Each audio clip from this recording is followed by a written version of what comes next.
ויתנו לך כתר מלוכה ויתנו לך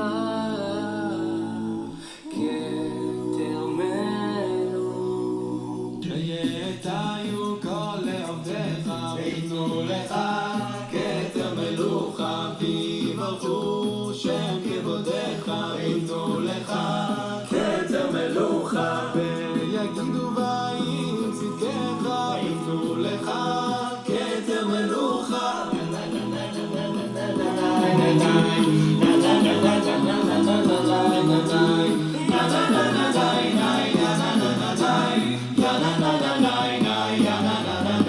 כאוהל הניתן ביניים עליו מערך אוהל כבדים היוצאים מזיו החיות מערך אוהל ששפתנו ינק לפניך אל רם וניסה השם מלך השם מלך השם ימלוך לעולם ועד אם את מה נדע היה כהן גדול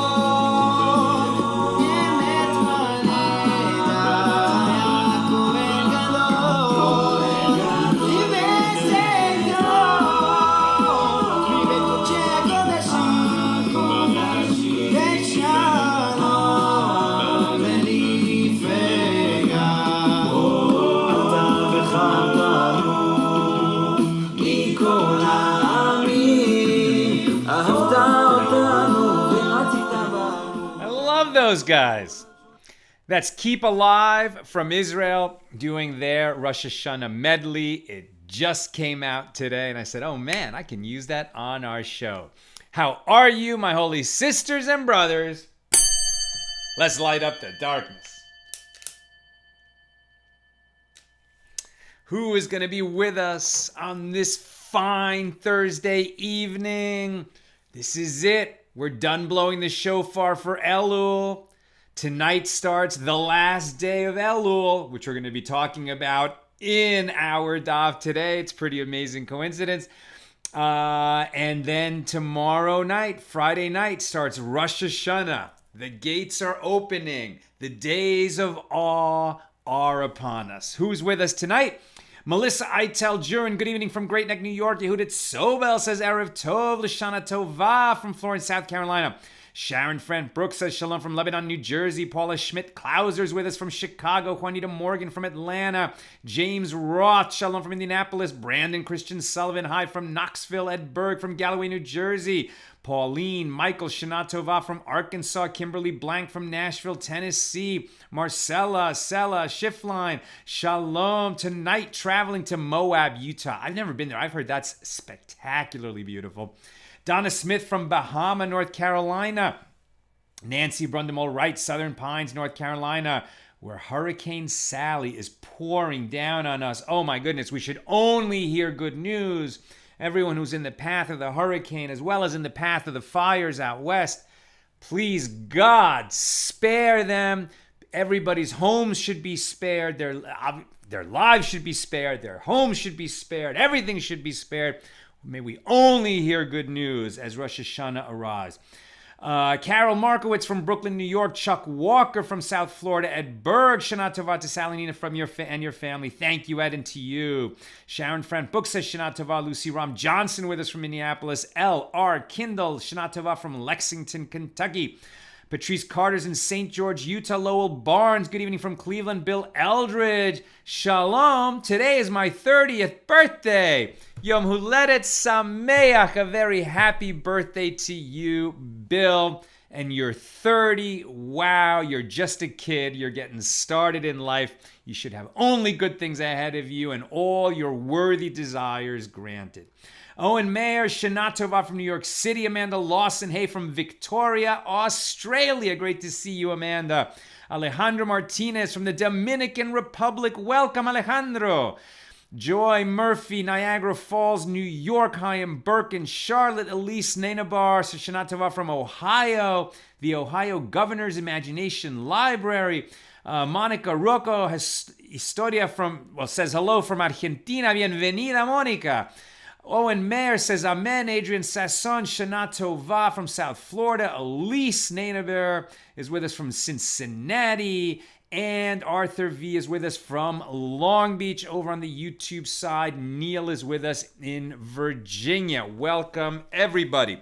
Today's class that we're learning today is dedicated by Miriam Yerushalmi for the refuah shlema of her dear soul sister, Chaya Orna Bas Bracha Berta. May we only hear good news about Chaya Orna. She should have a complete and speedy recovery, and we say Amen. Okay, where are we holding?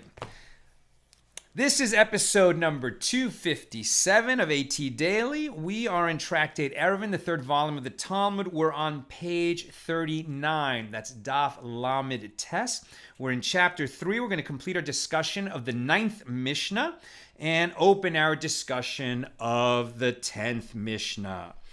Okay, as we were talking about yesterday, Rabbi Eliezer said that in a situation where a festival is adjacent to Shabbos, so we have, let's say, the first day of Passover and then Shabbos, and they're right adjacent to each other. He said that in advance, before the first day of Passover and before Shabbos, right, so 2 days before, when it's just a regular weekday, we could establish two eruvs, two eruvin, plural, one for each day of this long period of holiness, right? So he said that we could have one eruv for that first day of Passover, because I want to go hear that Torah scholar who's going to be giving a lecture over there. We're talking about eruv techumen, the Shabbos boundary, the festival boundary, which involves how far we can walk from our dwelling.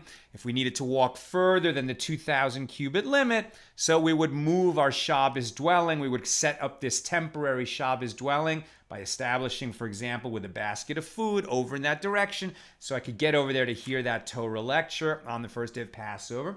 But on Shabbos, the following day, I want to go hear a Torah lecture from another sage who's coming from another direction, and so I want my Shabbos dwelling to be over there, and I'm going to set up a basket of food over there.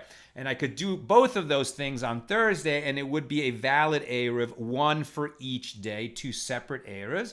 That was the ruling of Rabbi Eliezer. The rabbis disputed him, and in the end, they conceded to him. And the law is like Rabbi Eliezer. Why can we make two separate eruvs? Because the holiday and Shabbos, even though they are adjacent to each other in time, still comprise separate sanctities. They are two separate sanctities that just happen to be together because of the calendar. We also learned that if a person did not establish those two eruvs in advance, he may walk to the desired spot as the first day of holiness is setting in, right? Let's say, so it's a festival and then Shabbos. So he can go so that he can establish the eruv with his feet. That's what it's called. So if he's standing at the place where he wants his Shabbos or his festival dwelling to be, and he's standing there all through twilight. We're not sure exactly when the festival started. That's that period of doubt between twilight, when the sun starts to set until it's dark. But if he's there throughout twilight, then for sure, whatever was the first moment of the festival, he was standing there where he wants his dwelling to be, and his eruv takes hold at that spot. And then he wants to make that other eruv, and again do it with his feet for the second day. So he's permitted to do that. He can walk to the place where he wants that eruv to be. He can be standing there and make that second eruv for Shabbos, the second day of this period of holiness, and have the new eruv that he established with his feet. So the question is asked, well, wait a minute. If during the first day of holiness, meaning the festival, he walks to that spot where he wants his Shabbos dwelling to be, and so he's standing there when Shabbos begins and all through that twilight so that his feet establish his Shabbos dwelling for him, and now he's moved his Shabbos boundary according to where that new dwelling is going to be, the one for Shabbos. So didn't he violate the principle that we discussed yesterday, that on the festival, and even more on Shabbos, you can't do something on that day to prepare for something that's going to happen on the next day, right? We talked about you can't fold your clothes on Shabbos or on a festival unless you're planning to wear those clothes that day. But if you fold your clothes and they're just going to go in your drawer and they're not going to be worn until beyond that festival day or beyond that Shabbos day, it's prohibited because it's preparing. That's called preparing, and it's prohibited to prepare for something after the festival or after Shabbos during that festival or during Shabbos. So in this case, isn't he preparing for his Shabbos requirement on the festival by walking over there to establish his dwelling? Answer, no, he's not. Why not? Because he's not creating that eruv on the first day. The eruv actually gets created when Shabbos, that second day of that period of holiness, kicks in, right? It's only because he is standing in the place he desires to make his new dwelling at the time that the second day of that period of holiness begins, and not before. So he didn't create an eruv during the first day for the second day. His second day eruv was created at the very first moment of the beginning of the second day because he was standing in that spot. But isn't it true that he had to walk there? I mean, he had to walk to that spot in order to be there when the holiday started. And we're learning that this procedure is permitted, so evidently it's permitted to take that walk during the festival so you can be there where you want your Shabbos dwelling to be established. So Rabbi bar Rav Chanan says, well, the guy who, permitted this, or I guess in this case, Rabbi Eliezer, he must not have heard the Baraisa, which teaches that we may not walk to the end of our field, right? So we own a farm, and so we can't walk to the end of the field on Shabbos, so that we're basically looking at our field and figuring out what work needs to be done after Shabbos. Likewise, we can't walk to the edge of the city where the bathhouse is, so that as soon as Shabbos ends, we're going to be first in line to get into the bathhouse. Both of those are walking that is considered preparation for something that you're going to do after Shabbos. So Rabbah answers Rabbah bar Rav Chanan and says that if Rabbi Eliezer had heard this baraisa, he would not have changed his ruling, and whoever else follows him would not have changed his ruling. Why? Because when you're walking the field, you're preparing to do an activity that is prohibited to do on Shabbos, right? That you're going to farm, or you're going to plow, or you're going to dig, whatever it is, whatever your farm field needs, that you're just assessing what it needs. Well, you're assessing some work that is not permitted to do on Shabbos. And likewise, if you're headed toward the bathhouse so that you can be first online when Shabbos ends, well, you're preparing to do something that it was prohibited to do on Shabbos. That's what you're waiting for Shabbos to end.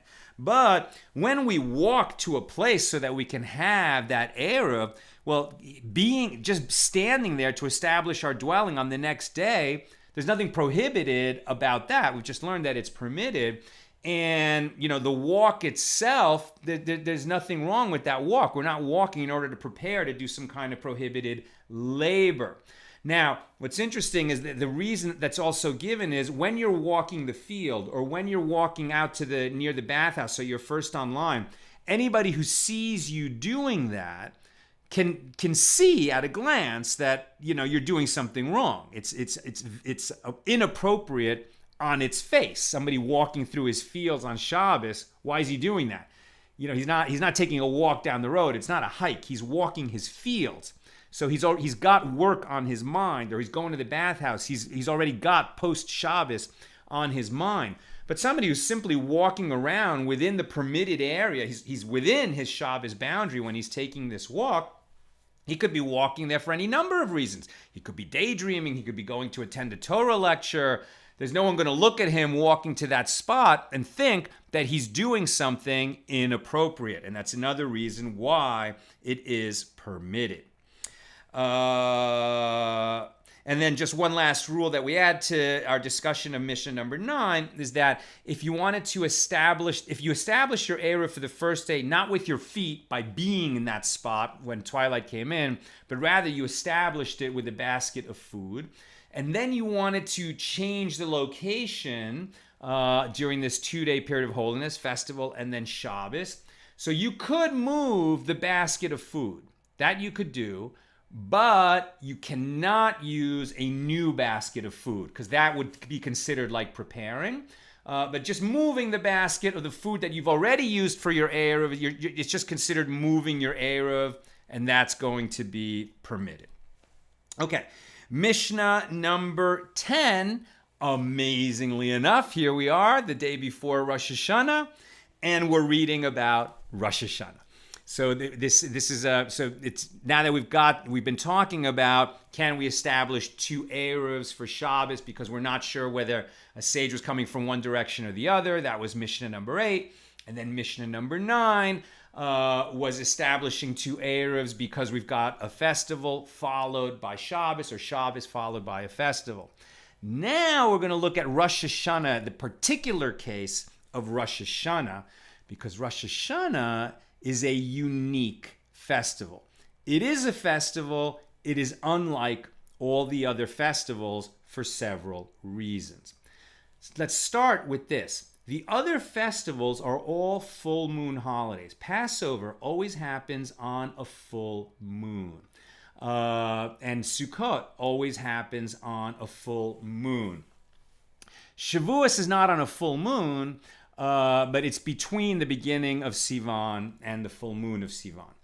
But Rosh Hashanah takes place on the first day of the month. Rosh Hashanah is like Rosh Chodesh. So the way that the Torah explains the Hebrew calendar and how it was established in ancient times is like you couldn't buy a calendar at the beginning of the year and know on what date every holiday was going to fall. You couldn't do that because no one knew what date the holidays would fall. The way that a new month was determined was that there was a Sanhedrin in Jerusalem, once it was established in Jerusalem, or prior to that in Shiloh, and prior to that in the wilderness and wherever they were, wherever the sort of council of elders was sitting, as it were. And then witnesses would come and testify that they had seen the new moon. And there was a particular, like the exact nature of the moon that they saw. I think maybe what they saw was like the first sliver of the waxing moon, right? So, and that tells you that just prior to that was the new moon, and that means, and all Hebrew months begin on the new moon. The full moon is halfway through the month. The new moon is the beginning of the month. So they wouldn't declare that the new month had started until these witnesses came and testified before the court that they had seen the new moon the night before. The Sanhedrin didn't meet in the middle of the night. So the witnesses would see it in the middle of the night, and then they would come in, hopefully early in the morning if possible, and testify before the Sanhedrin. And then the Sanhedrin would declare, yes, now it's a new month. And then the word would go out from Jerusalem, and we've even seen that they would light the bonfires. And there was a signal of bonfires, a system of bonfires to get the word out. Also, riders and messengers. And they physically had to get the word out that the new month had begun.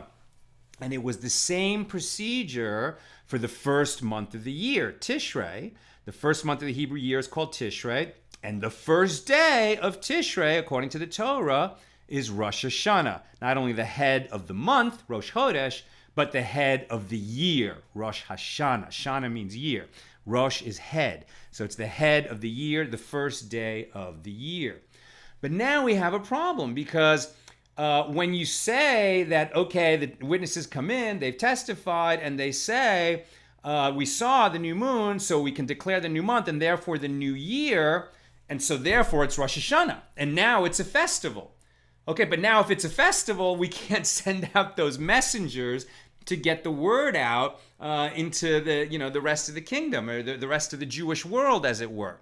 Now, much later, all those festivals became 2-day festivals outside of Israel because it would take some time to get the word out, and they were never quite sure. They wanted to be sure that that they were celebrating the day on the right day. It could take weeks to get the word out. But with Rosh Hashanah, they couldn't even be sure in Jerusalem if the day had begun, because sometimes the witnesses would be late. So if you thought it was the last day of Elul, the last day of the previous month, so you went to work that day, and then in the afternoon, the witnesses finally made it to before the Sanhedrin. They said, no, last night was the new moon. This is the first day of the year. Today is Rosh Hashanah. So all those people who went to work that morning have sinned. They have violated the work prohibitions of the festival. So in order to avoid that situation, so very early, much earlier than the rabbis of the Mishna who were active at the late Second Temple period, but rather much earlier, many hundreds of years earlier, the early prophets decreed that Rosh Hashanah, even in Jerusalem, would be a 2-day festival. Now, here's what's interesting. It's a 2-day festival.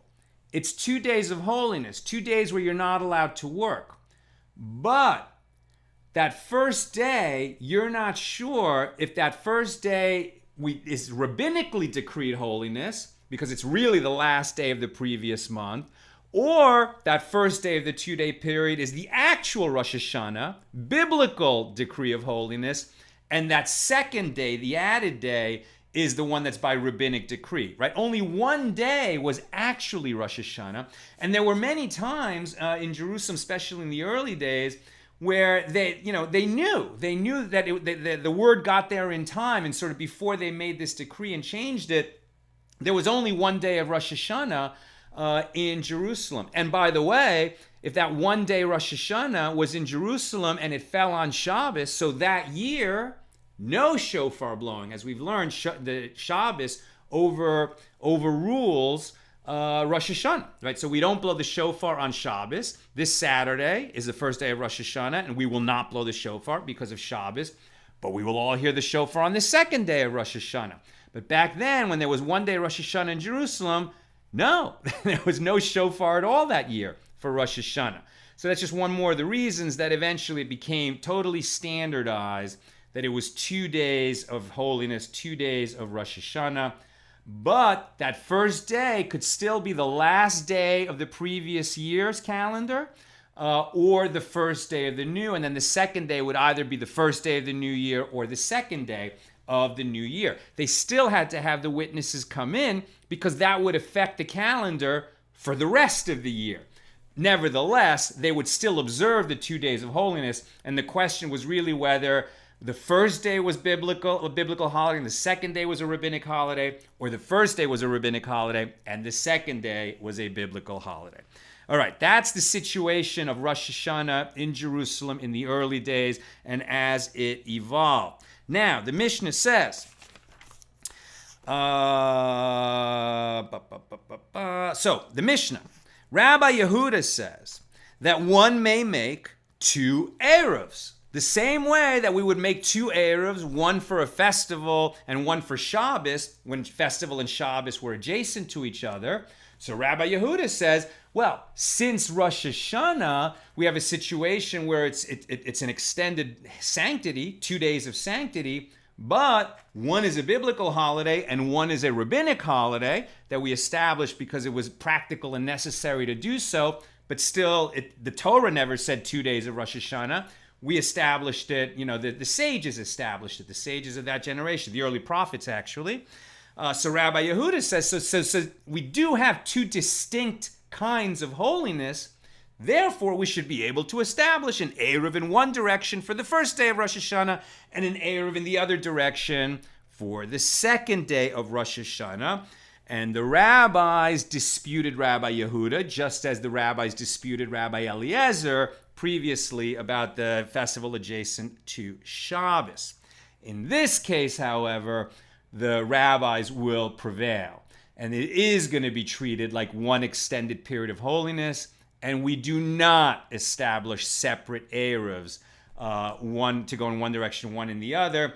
This is more similar to the example that was brought in our first discussion on this subject, that you can't make an eruv to go east or to go west on Shabbos morning, and a different eruv to go east on Shabbos afternoon, because it is one period of holiness. Likewise, Rosh Hashanah, even though it encompasses 2 days, and even though one is Torah-based and one is rabbinic-based, still we treat it as one extended period of holiness, and we cannot split it up and have a different dwelling, a different festival dwelling for the first day of Rosh Hashanah versus the second day of Rosh Hashanah.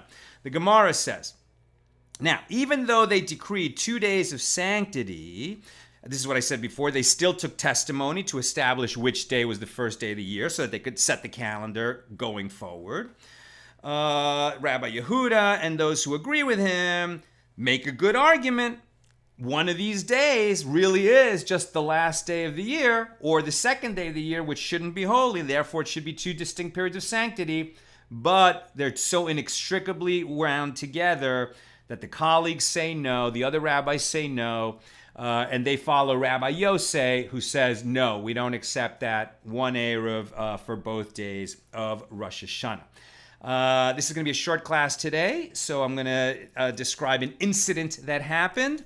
And then I'll get to comments and questions. So you could put those in the comments now.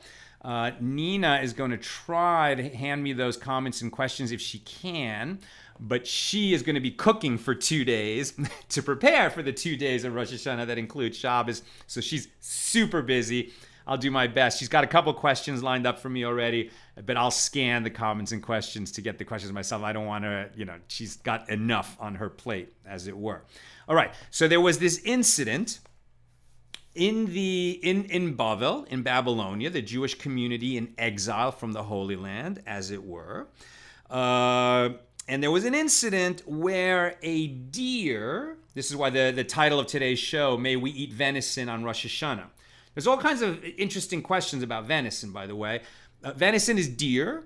So deer is a kosher animal, but it is not a domesticated kosher animal, right? So a cow, when the time comes to slaughter the cow, it's not so difficult. You lead them to the place where the shochet, the kosher slaughterer, who is very well trained, has an extremely sharp knife, makes a very precise cut in the neck that causes all the blood to gush out. All the blood is poured out of the animal, and then it goes to the butcher to be cut up. And of course, not every part of a cow is permitted to eat. The kosher parts of a cow are, the butcher knows which are kosher and which are not. So any animal, any mammal, fish is a little bit different. Chickens also, they're not mammals, but they also have to be shechted. They need to be slaughtered in a very certain way with a very sharp knife across the jugular.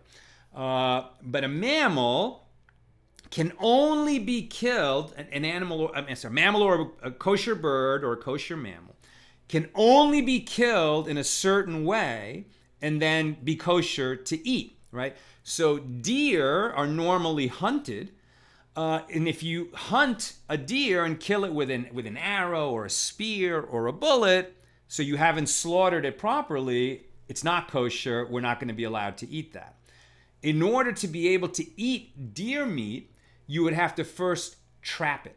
You'd have to capture the animal, not only without killing it, but without even hurting it, right? Because if you hurt it, if you injured it in such a way that the animal would not be able to survive for about a year after that injury, so then it's considered treif, right? Many people have heard the word treif, which means non-kosher, but it's actually more specific than that. A treifa is an animal that is damaged in a certain way.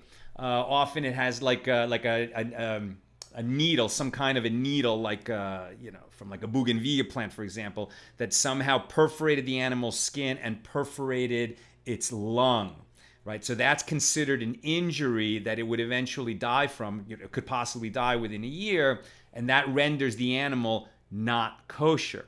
So even when you're talking about cows, after they slaughter it, they have to check the lungs and other parts of the body to make sure that it wasn't a treifa and they didn't even realize it. This is one of the many reasons why kosher meat is so expensive. It has to be, grown in a certain way, it has to be killed in a certain way, it has to be checked in a certain way, and there are parts of the cow that still can't be eaten that other people would be happy to eat, but it's just not kosher for Jews to eat. So the deer would have to be trapped and not injured. And then the shochet could come and slaughter it, which is not so easy to do with a non-domesticated animal. At any rate, there was an incident during a 2-day festival, not Rosh Hashanah. It was not Rosh Hashanah. It was either like the first 2 days of Passover or the first 2 days of Sukkot, or it was Shavuos. And these are all 1-day festivals in Israel, 2-day festivals in the diaspora, meaning outside of Israel. Again, because in the old days, there was certain doubt that the news had traveled fast and far enough for them to know exactly which day was the first day. So we always have 2-day festivals to make sure we're celebrating that holiday on its correct day. Now, of course, the calendar is so precise, but at this point we've got tradition, the custom of tradition for thousands of years, and that's not going to change. Okay, so the incident was during a 2-day festival that was not Rosh Hashanah, and on the first day of the festival, a non-Jew trapped a young deer. It is permitted to prepare food. The difference between a festival and Shabbos is mainly that we can cook food on the festival. On Shabbos, we can't cook. But in terms of refraining from work, the rules are the same on festival and Shabbos, almost the same in every one. You know, those 39 categories of work, almost all of them are prohibited on the festival, just like they're prohibited on Shabbos. The big difference is that we can cook on the festival. Trapping is not considered a necessary labor for cooking. It's necessary to, be able to slaughter and then butcher and then cook the deer so that you could eat it, but you're not allowed to trap on the festival, just like you're not allowed to trap on Shabbos. A Jew is not allowed. A non-Jew, of course he's allowed. These restrictions do not apply to non-Jews. If the non-Jew did it on behalf of a Jew, especially if the Jew requested that he do it, so then it would not be permitted at all. But in this case, the non-Jew just wanted to be nice. He trapped a deer. He knew that the Jews were having a festival, so he brought it to the home of the exilarch, right? The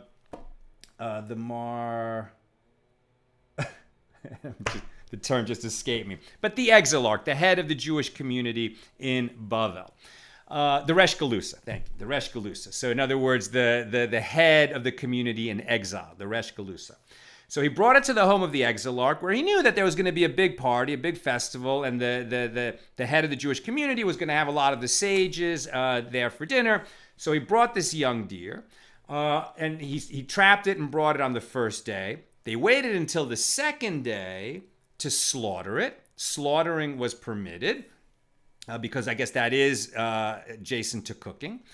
And then they cooked it, because you can cook, and then they offered it to the sages. And Rav Nachman, who is no slouch when it comes to being stringent about the laws, said, yeah, we can eat that. And Rav Chisda, also usually very stringent, very pious about all the laws, very careful, very meticulous, also said, yep, we can eat that. Rav Sheshet said, no, we can't eat that. We can't eat that. Because, it was killed yesterday and it might be prohibited. And we're saying that because it's 2-day festival, we weren't preparing, for the second day, or like he said, he wasn't sure. And he just wasn't sure that it was going to be permitted. So he said, no, I better rule on the side of stringency and not eat it. Even though he was in the company of Rav Nachman and Rav Chisda.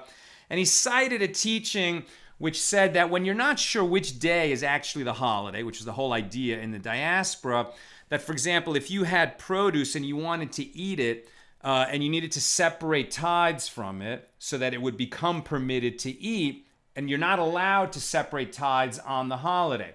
But only one of those days is actually the holiday, and the other one is like a period of holiness that we have just because of doubt. So he said, well, I'm going to separate this tithe now, but if today is the holiday, then I've done nothing, and it's really tomorrow that this separation takes hold. But if tomorrow is the holiday, then retroactively I separated it today so that the food becomes permitted. So therefore, on the second day, either way, whether the first day was the real holiday or the second day was the real holiday, the food would become permitted. And Rabbi Yosef didn't hold by that process. And Rav Sheshet says, well, I hold like Rabbi Yosef, I'm not going to do that. Now, Rabbi Yosef was talking about Rosh Hashanah because it's that one sanctity, that one extended period of holiness. But this was not Rosh Hashanah. It was one of the other festivals where the second day is on account of doubt. And it's different than Rosh Hashanah because Rosh Hashanah even was 2 days in Jerusalem. In the diaspora, the other festivals were only 2-day festivals in the diaspora and not in Jerusalem. So there was this added reason. And this is how Rav Nachman and Rav Chisda knew that it was permitted to eat the deer. Rav Sheshet didn't eat the deer. They said to him, you should really eat the deer. It's good and for sure it's permitted. And then later, Rav Sheshet was talking with another sage on another day. And he said, have you heard anything about, whether this kind of deer would be permitted in this situation? And they're like, yeah, everyone heard about it, that you didn't eat it and you could eat it. He said, well, don't tell my friends because they're just going to hold it against me. But thank you for letting me know. And next time I'll eat the deer in that situation. And the law is that eventually was established is that it is permitted to trap the deer on the first day if a non-Jew does it. A Jew can't do that. On the second day, we would wait enough time so that there was time on the second day, like as if the deer was trapped on the second day. Enough time for it to be trapped on the second day in case the second day is the actual day of holiness. And then we would eat it. But the sages later said, even though that is permissible in terms of which day is holy and what labor is permitted to do, we're still going to rule against it because we don't want Jews going to non-Jews and asking them to trap an animal on our behalf. Because again, just like on Shabbos, you can say to somebody, oh my gosh, I'm sitting in the dark. I wish the light was on. And if he's a non-Jew and understands what's going on, he'll come and turn the light on for you. But you can't ask a non-Jew to do for you something that it's prohibited for you to do. And so the sages were afraid that people would just come and instruct the non-Jews to trap deer for them. And so they ruled against it. And over time, it became the custom to be stringent for that reason. But if you have a lot of guests coming, then in order to be a good host, you can be a little bit more lenient with this rule as long as you understand that you can't ask the non-Jew to trap deer for you. But if he brought a deer and it was killed on the right way in the right way on the right day, or trapped in the right way on the right day, then you could just wait on the second day and then shecht it and cook it and eat it. Okay, that's what I've got for us today. I think it's great that we're studying the origins of Rosh Hashanah today. I mean, it's amazing, right? The Eruvin is not about Rosh Hashanah at all. It's 100 pages long, so it's about 3 months we're going to be studying Tractate Eruvin. And there it is, when we're talking about the origins of Rosh Hashanah, it comes right in on the day before Rosh Hashanah. Spectacular. All right, let me see if we've got questions or comments. Yehudit Sobel. Were there special people entrusted to determine with observing the full moon, or any two people could attest seeing the full moon? Such a good question, Yehudit. Like, you would think that over time, the court sort of acquired its regular experts. I kind of feel like it must have. But in the reading, because this kind of comes up pretty often, it seems like, anybody could testify, because it's not that anybody comes in and says, we saw it, and then the sages or the members of the Sanhedrin say, okay, it's Rosh Chodesh. They would examine the witnesses. And the witnesses had to testify exactly what they saw and describe it to the sages in a way that the sages would accept that, yes, you saw what was needed to see. I'm not aware, maybe it's there and I just don't remember it, but I don't remember reading that there were like appointed officials to be the witnesses that would come in and see it. And I don't know why. Like, you would think, since so much depended on it, the calendar of the kingdom, that they would just have appointed officials for that purpose.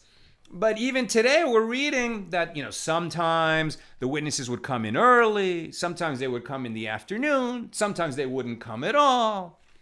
I'm not sure why it was so haphazard, but maybe that's the beauty of it. We're so accustomed to, time is time, the calendar is the calendar, we might forget what time it is, we might oversleep, but the calendar is the calendar. And what if the calendar wasn't so fixed like that? What if the calendar was a partnership, between the literally between the physical universe and the soul of humans, right? It's God who decreed that the calendar would work this way, that the Sanhedrin would receive that testimony and would analyze it and would declare or not declare that the new month, and in this case, the new year had begun. And it feels like, I don't know, it's just so much more poetic, spiritual, beautiful. It really just, in this one area of the law, brings to life this idea that we are God's partners in perfecting the creation, that it was unfinished, that it's beautiful, it's incredibly beautiful, but we have work to do in this world, and we partner with God to do it. It's very beautiful. Rochelle Rosen says a new moon happens during Hanukkah. Correct. But Hanukkah is not in the Torah. Hanukkah is a much later holiday. Right? It was decreed in that late Second Temple period when there was the rebellion against the Syrian Greeks, right, by the Hasmoneans, and a miracle was performed, and they decreed that there would be a holiday. So Purim and Hanukkah are these much later holidays that were added by the sages of that generation. Purim, that story happened between the First and Second Temple, and Hanukkah was toward the end of the Second Temple. But you're absolutely right. Hanukkah is the only holiday that its days occur in two different months, right? So Hanukkah begins in Kislev and extends into the following month. So very good point. Kimberly Blank. Why have Jews not taken to raising deer as a kosher food source? Great question. You mean like domesticating deer? I'll say that back when I was totally, I was always a high holiday Jew. Okay, my family and I would go to services on Rosh Hashanah and Yom Kippur, but I was mostly disconnected from Judaism. I certainly wasn't keeping Shabbos. I wasn't keeping kosher. God, please forgive me. I was much younger. There's another time in my life. But during that period of my life, I was very blessed to go on a trip to Africa. And we went on a safari in Kenya, and we trekked up Mount Kenya. It was amazing. I was so blessed to have that opportunity. My dad was actually working for the World Bank in Africa, and this trip came as a result of that. And while we were there, we ate in a restaurant in Nairobi. I think it's a pretty famous restaurant called The Carnivore. Maybe some people who are listening have been there. I don't know if it's still open or not. But the concept of the restaurant is that you would eat like all the animals that you see in photographs in Kenya in these safaris. Not cats. Like you didn't eat leopards and or lions or anything like that. But you would eat eland and antelope and oh gosh, I used to know all the names of these different animals. I mean, you'd even eat crocodile. Mostly, what do you call it?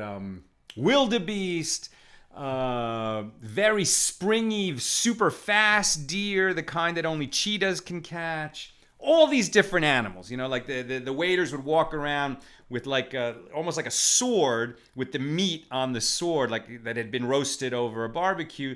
And they would bring over, do you want some of this animal? Sure. And they, put some meat on your plate. And then there was also cow, was one of the animals. I think maybe it was not water buffalo, but there was a kind of cow that was served there. And having tasted all the different animals, cooked in the same way, I can testify that cow is the best. It's just humans domesticate cows because cows taste the best. The antelopes, I mean, the ones that are really fast, really lightweight, I mean, they're so muscular and stringy that it doesn't make good eating. The wildebeest didn't make good eating. The eland is a very fat deer, so that wasn't too bad. But cow is the best. So why haven't Jews domesticated deer even though it's kosher?